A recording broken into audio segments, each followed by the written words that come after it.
사랑의 주님, 이 시간 주님의 말씀을 생명 양식으로 받는 시간입니다. 순전한 마음으로 받게 하여 주셔서 우리 안에 주님의 은혜가 성령의 충만한 기름 부으심이 되게 하여 주옵소서. 치유받게 하시고 또 소망 얻게 하여 주시옵시고 앞날에 예비하신 하나님의 역사를 감찰할 수 있는 믿음이 되게 하여 주옵소서. 예수님 이름으로 기도하옵나이다. 아멘. 좀 고민을 하다가 오늘 말씀을 에너지원 성찬이라고 이름을 붙였는데 힘의 원천 이렇게 생각을 하시면 되겠습니다. 절기상으로 세계 성찬주일이기 때문에 이 말씀을 좀 정리해서 나누게 됩니다. 원래 공식적인 성례라는 게 있어요. 그래서 교회가 나눠지기 전까지 1517년 전까지는요, 교회에서 이런 것들을 다 아주 거룩한 행사로 치렀습니다. 뭐냐면 세례받는 일이라든지 견진이라고 있는데 이건 뭐냐면은 좀 잘못된 걸 고쳐주는 거. 근데 이 사람이 안 고친다 그러면 징계가 될 수도 있는데 그런데 징계를 내리는 경우에도 거기에 대해서 반발심을 갖는 게 아니고 그대로 받아들이는 걸 견진이라 그렇게 얘기를 했었어요. 치료를 위해서 있는 거죠. 그 다음에 성체라고 하는 성만찬 생각하시면 되고 요거 말고도 축사라고 있는데 귀신을 쫓아내는 것도 하나의 행사처럼 있었습니다. 그리고 우리가 잘 아는 고해성사라는 게 있잖아요. 가톨릭에서. 그 다음에 이제 병자 고치는 것도 행사였었습니다. 그 다음에 소품이라고 되어 있는데 성품이라고 되어 있네요. 소품이라고 하는 성직 임명받는 거, 또 직분 임명받는 거, 그 다음에 혼인하는 것도 마찬가지고 여기 좀 빠진 게 있는데 장례라는 것도 있습니다. 그런데 종교개혁자들이 보니까 성경에 근거가 없는 게 너무 많아. 그래서 다른 거 다 없애버리고 예수님께서 세례 받으셨잖아요. 세례 받는 거하고 성만찬만 성례로 인정을 하게 된 겁니다.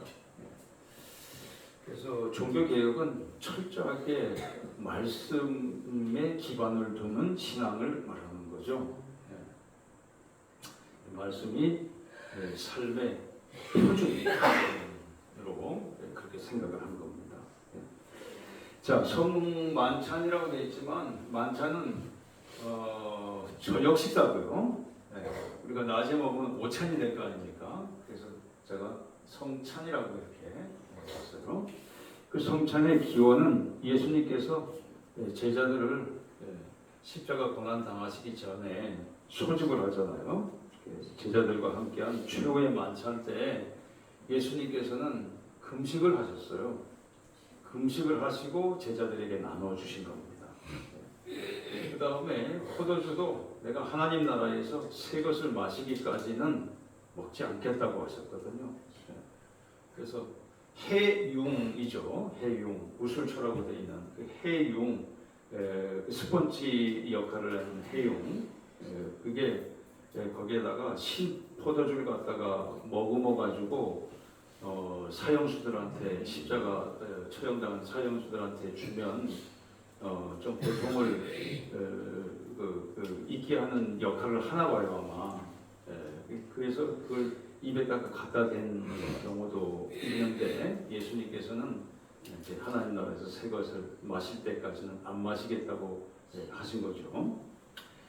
그 다음에 떡과 포도주입니다. 그 떡 무교병은 내 몸이고 그 다음에 포도주는 많은 사람들을 위해서 흘리는 나의 피라고 말씀하셨고 그것은 그냥 피가 아니고 언약의 피다 그렇게 말씀을 하신 겁니다. 세상에 어떠한 계약보다도 확실한 언약의 피다. 그렇게 말씀한 겁니다. 그다음에 순서가 있는데 떡이 먼저냐 잔이 먼저냐. 마태복음과 마가복음에는 떡을 먼저로 한 걸로 되어 있는데 누가복음 22장 17절에는 또 잔을 먼저 말씀을 하셨어요. 그러나 떡을 먼저 취하고 잔을 드는 게 보편적인 방법이었습니다. 그다음에 영광을 위한 고난이에요. 예수님께서 가룟 유다를 적발하시잖아요. 적발하신 이유가 가룟 유다한테 속아가지고 고난받는 게 아니라고 하는 것을 분명히 하게 하신 거죠. 너는 차라리 태어나지 않았으면 좋을 뻔했어. 그리고 나하고 같이 포도주에 떡을 같이 담그는 그 자가 바로 배신자라고 얘기까지 다 하셨거든요. 기념하라고 말씀하셨습니다. 기념하라고 하는 것은 원문에는 아나나시스라고 그러는데요. 이건 뭐냐면 너희가 이를 행하여 나를 기념하라고 그랬어요.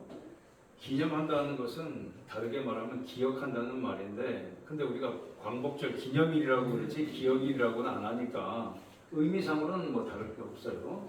기념이라고 하죠. 그런데 안식일, 지금 우리가 지키는 주일, 이것도 일주일에 한 번씩 돌아오지만 이게 기념일입니다. 기념일. 주님의 부활을 기념하는 기념일입니다. 매주. 그래서 우리가 고난주간 지킬 때도 주일은 제외하는 겁니다. 그래서 그다음에 절기라고 하는 것은 명절이라는 말이고요. 또 다르게 말하면 축제라는 말이기도 해요.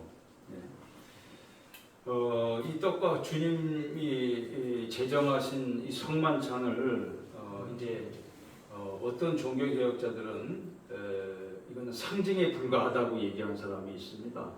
찌분겔리라고 하는 사람인데 거기에 반해서 마틴 루터와 장로교의 창시자이신 존 칼빈 목사님은 그게 아니고 실제라 그랬어요. 실제. 그러면 어떤 차이가 있을까요? 먹고 남았을 때 차이가 있겠죠. 먹고 남았어요. 먹고 남았는데 상징설에 의하면 상징에 불과하다고 하면 어떻게 되겠습니까? 남은 걸 그냥 쓰레기 버리듯이 버려도 아무 관계가 없죠. 상징설로 하면. 그런데 그렇지 않고 예수님의 피인데 어떻게 함부로 버려? 절대로 안 남깁니다.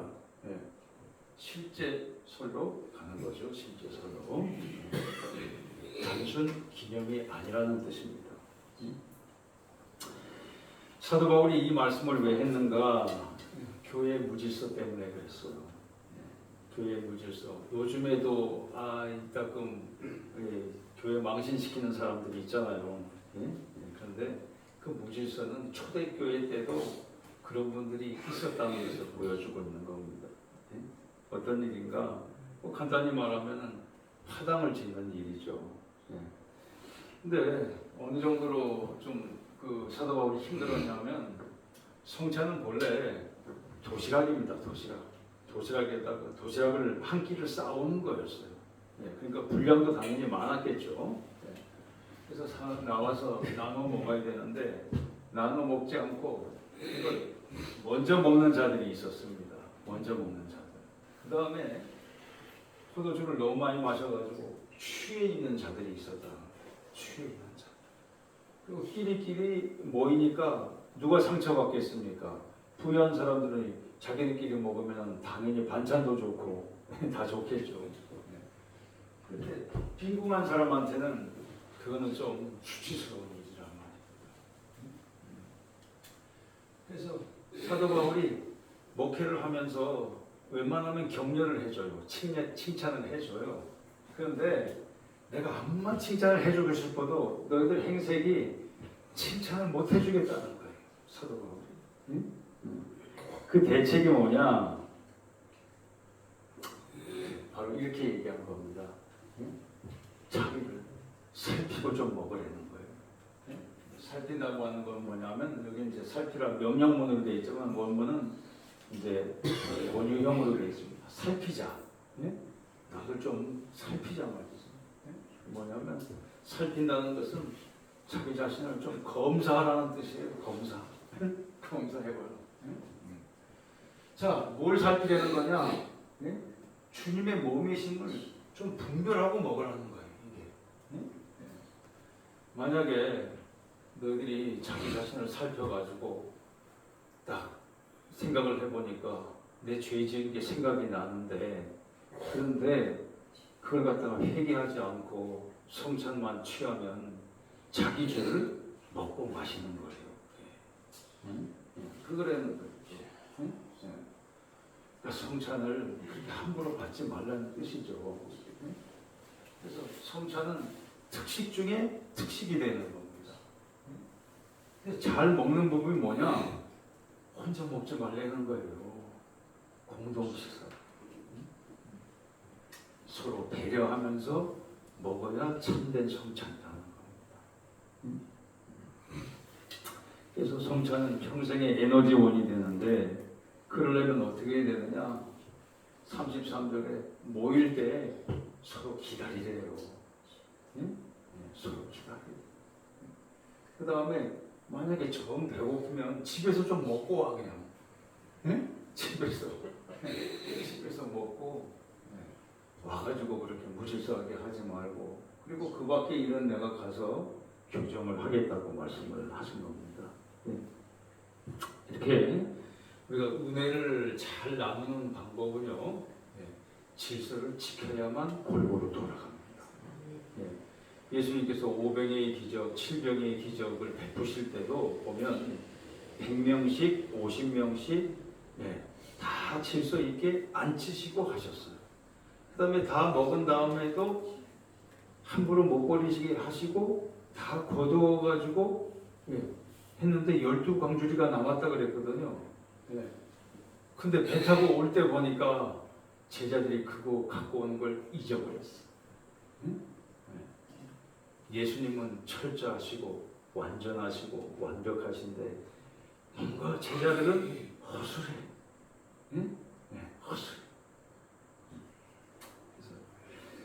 존 웨슬리 목사님은 성찬을 그래서 매주 했어요. 매주. 근데 지금 우리가 좀 이렇게 약화됐다고 할 수 있는데, 그 다음에 어떤 분들은 이렇게도 얘기한 적이 있습니다. 신학자들 중에서는 성찬을 나눌 때는 설교를 안 했다는 거예요. 왜? 예수님의 몸을 먹고 예수님의 피를 나눈 것보다 더 좋은 설교는 세상에 있을 수가 없는 거예요. 그래서 저도 안 하려고 할 수 있는데, 그럼 목사가 공짜로 먹는 줄 알고 그럴 거 아니에요. 그래서 준비를 하게 됩니다만, 그래서 오늘 우리 힘의 원천은 이 작은 떡과 포도주지만 이 나눔에 분명히 있는 것을 믿으시기 바랍니다. 그냥 먹는 것이 아니고 자신함을 성찰하면서 이렇게 우리가 나눔을 갖는 겁니다. 그래서 성찬에 대한 이 성경적인 근거와 내용을 성도들에게 전해드렸으니까 힘의 원천으로 받으시기를 주님의 이름으로 축원합니다.